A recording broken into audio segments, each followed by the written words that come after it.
അപ്പോൾ നമ്മൾ ഇവിടെ അങ്കപ്പറമ്പ് പുത്തൂരിൻ്റെ സെൻറ്ററിലുള്ള കഴിഞ്ഞ ദിവസം നമ്മളൊരു മൂർഖനെ പിടിച്ചിരുന്നു ഇവിടെ കുറച്ചപ്പുറത്തുനിന്ന്.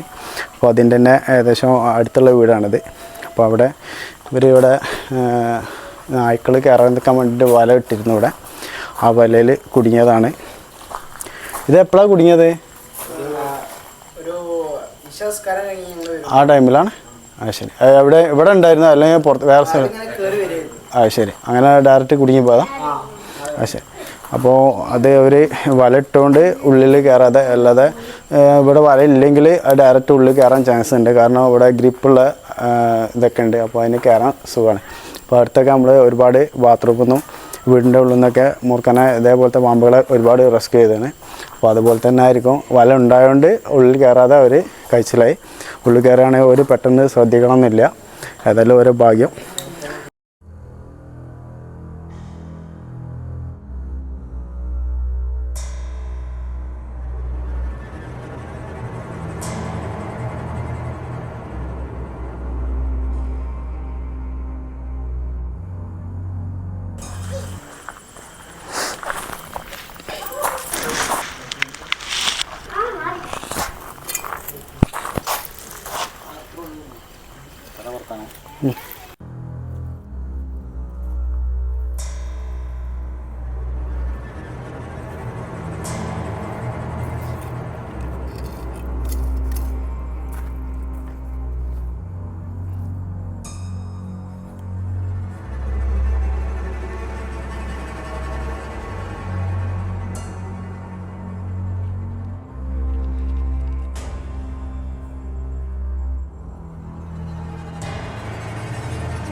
ഞാൻ എങ്ങോട്ട് നോക്കുകയാണെങ്കിൽ എന്നെ തന്നെയാണ് നോക്കുന്ന ആളെ.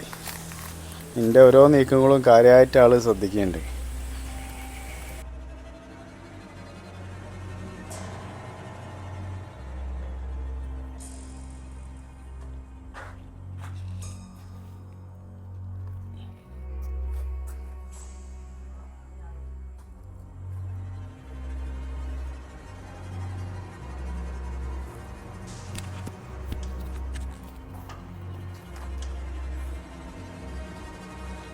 ഒരു ഇഷ്ടിക ഉണ്ടാവുമോ?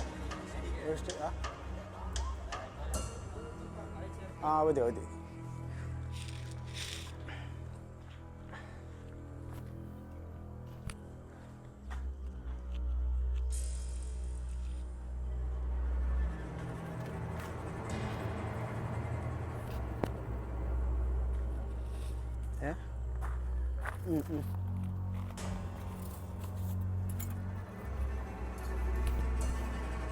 എങ്ങനെ? അപ്പോൾ നമുക്കിനി അതിനെ റെസ്ക്യൂ ചെയ്യാം.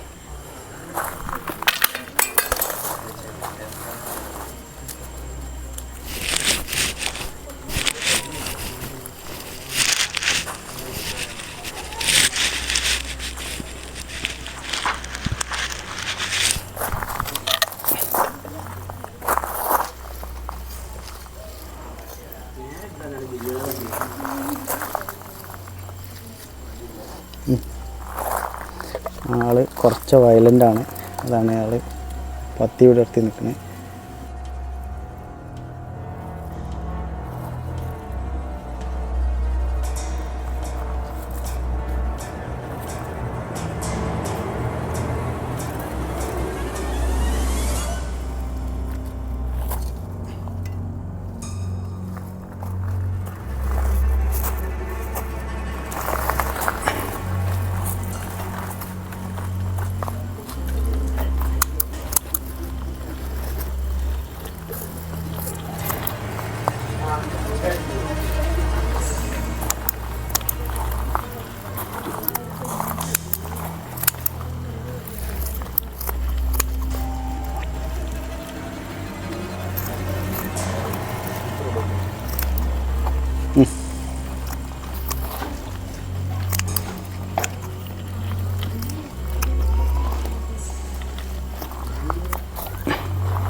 ആള് അടിപൊളി സാധനമാണ്. അപ്പോൾ അതിനെ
അപ്പോൾ നമ്മളതിനെ റെസ്ക്യൂ ചെയ്ത് കുഴപ്പമൊന്നുമില്ല.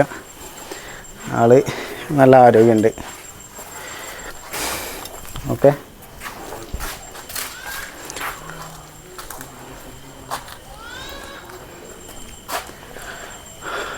അപ്പോൾ ഇങ്ങനത്തെ സാഹചര്യങ്ങളൊക്കെ പല സ്ഥലങ്ങളിലും ഉണ്ടാവാം. അപ്പോൾ ഒന്ന് ശ്രദ്ധിക്കുന്നത് നല്ലതാണ്. കാരണം ഇപ്പോൾ പാമ്പ് ഡയറക്റ്റ് ഇപ്പോൾ വീടിൻ്റെ ഉള്ളിലേക്ക് കയറാനുള്ള ഇതാണ് നോക്കിയത്. കാരണം ഇവിടെ ഒരുപാട് കാടുകളുണ്ട്. അപ്പോൾ അതിൽ നിന്നൊക്കെ ഇറങ്ങി വന്നതായിരിക്കാം. അതുപോലെ തന്നെ കഴിഞ്ഞ ദിവസം നമ്മൾ ഇവിടുന്ന് ഒരു ന്യൂ ഇയറിൻ്റെ ആ ടൈമിൽ നമ്മളൊരു അടിപൊളി ഒരു മൂർഖനെ പിടിച്ചിരുന്നു. ഈ ചാനലുണ്ട്, അപ്പോൾ അത് കാണാത്തവർ കാണാം. ഒരു 8 അടി മൂർഖൻ എന്ന് പറഞ്ഞിട്ട് അത്യാവശ്യം സൈസുള്ള മൂർഖനായിരുന്നു. അതിനെ റെസ്ക്യൂ ചെയ്ത വീഡിയോ നമ്മുടെ ചാനലുണ്ട്. അപ്പോൾ ഇങ്ങനത്തെ സാഹചര്യങ്ങളിലൊക്കെ ഉള്ള സ്ഥലങ്ങളൊക്കെ ഒന്ന് ശ്രദ്ധിക്കുന്നത് നല്ലതാണ്. അപ്പോൾ ഇവർ വല ഇട്ടത് ഇവരെ ഭാഗ്യം, അല്ലെങ്കിൽ വീടിൻ്റെ ഉള്ളിലാവും ആ പാമ്പുണ്ടാവുക. ശരി. ഇപ്പോൾ അധികം പാമ്പുകൾ വീടിൻ്റെ ഉള്ളിൽ ബാത്റൂമിൽ നിന്ന് പോകുമ്പോൾ പാമ്പിനെ പിടിച്ചതിന് കഴിഞ്ഞ ദിവസം, അതേപോലെ കിച്ചണിൽ നിന്ന് പിടിച്ചതിന് ഒക്കെ ഇതേപോലെ കയറിയിട്ടാണ് കുടുങ്ങിയത്. ടൈലൊന്നും പ്രശ്നമില്ല. ബെഡ്റൂമിൽ ഉണ്ടാവലുണ്ട്, അതുപോലെ അൾമാറയിൽ ഉണ്ടാവലുണ്ട്. ഒക്കെ ഇത് സണ്ണ് ഫുള്ളും മോൾ കൂടെ കയറിയിട്ടാണ്. നിങ്ങളെ കണ്ട് അല്ല പാമ്പിനെ കണ്ട്. അപ്പോൾ ഇപ്പോൾ ആളാണ് നമ്മളെ ഇവിടെ ഈ പാമ്പിനെ കണ്ടത്. നിങ്ങൾ എങ്ങനെയാണ് കണ്ടതെന്ന്, എങ്ങനെ അതിനെക്കുറിച്ച് ഒന്ന് ഇത് പറഞ്ഞു കൊടുക്കേ. ഓക്കെ, ഞാൻ ഉമ്മനെ കൂട്ടി ഞങ്ങൾ ഡെന്റിസ്റ്റ് ചെറിയ അഞ്ചനെ ഡെന്റിസ്റ്റ് കാട്ടാൻ പോയിരുന്നു. സോ ഞങ്ങൾ കാട്ടി വരുമ്പോൾ ഒരു 8:30-8:45 സമയത്ത് ഞങ്ങൾ ബൈക്കിൽ ഈ ഒരു ഏരിയയിലെത്തിയപ്പോഴത്തേക്ക് ഞാൻ കണ്ട് ഒരു മൂവ്മെന്റ്. ശരി. അപ്പോൾ വലയിൽ കുടുങ്ങിയ നാള് അപ്പോൾ വല കുടുങ്ങാൻ പോകുന്നുള്ളൂ അല്ലേ. സോ ഞാൻ എന്ത് ചെയ്തെന്ന് വെച്ചാൽ ഞാൻ വേഗം വണ്ടി ബാക്കോട്ട് എടുത്തേണ്ട ഉമ്മനും അഞ്ചനും ആദ്യം സേഫ് സ്ഥലത്തെത്തി. അതിന് ശേഷം ഞാൻ ഈ പാമ്പിനെ ഒന്നെങ്കിൽ ഞാൻ വലയിൽ നിന്ന് ഒഴിവാക്കാൻ നോക്കി. പക്ഷെ അത് കഴിയാത്തതുകൊണ്ട് ഞാൻ പിന്നെ കൂടുതൽ വലയൊക്കെ ആക്കി ഒരു സേഫ് ആക്കിയാണ്ട് ആരെങ്കിലും വിളിച്ചാണ്ട്. അപ്പോൾ ഒരു ചെയ്തത് നല്ലൊരു കാര്യമാണ്. അപ്പോൾ സ്വയം ആരും അതിനെ റെസ്ക്യൂ ചെയ്യാൻ നിൽക്കരുത്. കഴിയുന്നതും എക്സ്പെർട്ടായ ആൾക്കാരെ മാത്രം വിളിച്ച് കൈകാര്യം ചെയ്യാം. നമ്മൾ സ്വന്തം അറിയാത്ത കാര്യങ്ങൾ, പ്രത്യേകിച്ച് വെനമസ് ആയിട്ടുള്ള ഐറ്റംസിനൊക്കെ കൈകാര്യം ചെയ്യുമ്പോൾ അതിൻ്റെ അടുത്ത് ബൈറ്റ് കിട്ടി കഴിഞ്ഞാൽ പിന്നെ എന്താവും, ജീവന് വരെ അത് ആപത്തായിരിക്കും. അല്ലെങ്കിൽ ഹോസ്പിറ്റലായിട്ട് ഒരുപാട് നടക്കേണ്ടി വരും. അപ്പോൾ ആരും സ്വയം അത് ചെയ്യാതിരിക്കുക. ഇതേപോലെ എക്സ്പെർട്ടായ ആൾക്കാരെ ഏൽപ്പിച്ച് അതിനെ കൈകാര്യം ചെയ്യാം. അപ്പോൾ അവർ പറഞ്ഞ് ഇതിപ്പോൾ ഇതിൽ കൂടെ കയറി അങ്ങോട്ട് കയറാനുള്ള പരിപാടിയില്ല ഇനി. അപ്പോൾ വല ഉണ്ടായതുകൊണ്ട് ഒരു കഴിച്ചിലായി. ഓക്കെ.